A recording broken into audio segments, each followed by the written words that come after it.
Yeah, I hear you. Madam Anderson. Yeah, Queen Pamela. We like to with Queen Pamela. How did you get it? Oh well, it almost didn't get to me, which makes it even more precious and sweet when you do get it.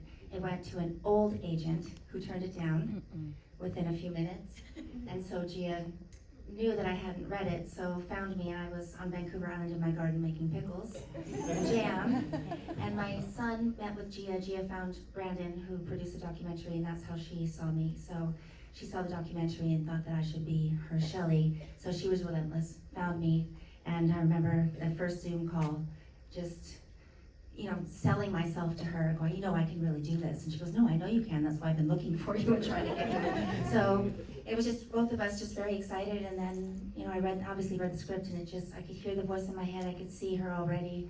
And I just thought, wow, it's never too late.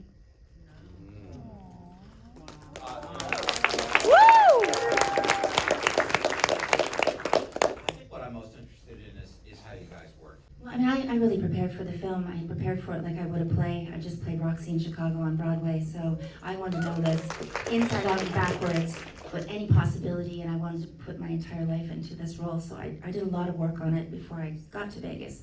And so when I was there, I was just ready for Gia to, do what she wanted with me. You choreographed that yourself. You didn't get any help. Well, we worked with the choreographer, Greg Butler, for the audition scene, but the other scenes was just me dancing around, being like I really do actually at home, But I think dancing is also a way to express grief, and I feel like it was part of her. It was part of her. You have only had kind of secondhand dance classes. You weren't able to take dance class when you were a kid. Am I getting this wrong? I never took dance classes when I was a kid. You had a friend who did, though, and she came home, and it's not really the same. No, I would wait for her on her porch, and it was probably before I was 10, and I'd be there in my cutoffs and dirty t-shirt, and she'd come home in her tutu and teach me shuffle ball change, a couple little moves. But I always wanted to be in dance class. I've always imagined myself as a dancer, but I've never done it, except for on Broadway. I was just going to say, except for the Bob Fosse musical that you did on Broadway. And the ballet turn in the feature film, you've not done any dancing. Only in my head. Yeah. Okay, it worked out. It worked out. Excuse me while I read my notes.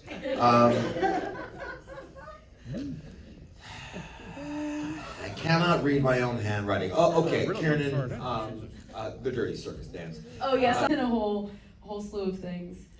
How? When did I become the prude?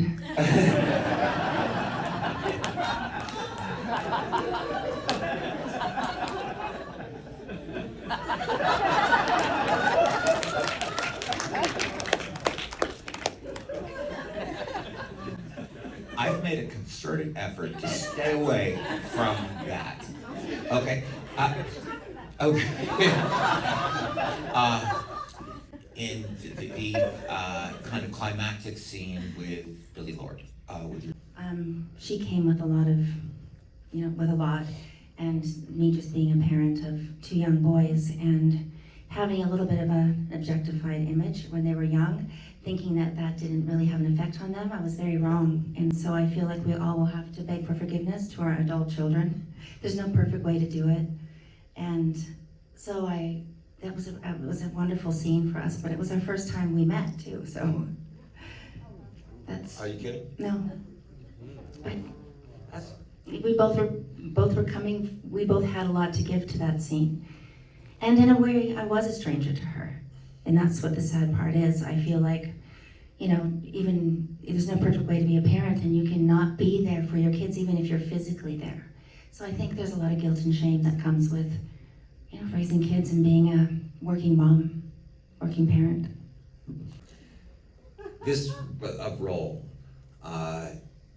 you did not get to use any of the armor that you have had for most of your career, right? You just had to put it down. Were you confident? Were you terrified? Or both?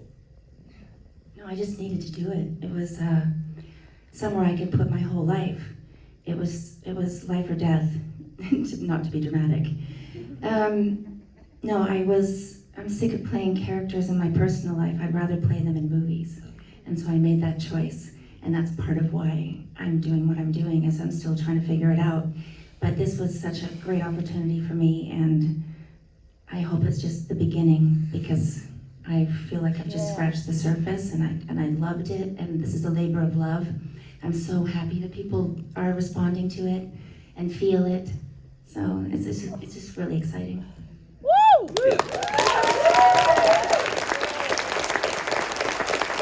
People should all respond to it. As you know, you have not yet done the best work you're going to do. Yeah. Thank you.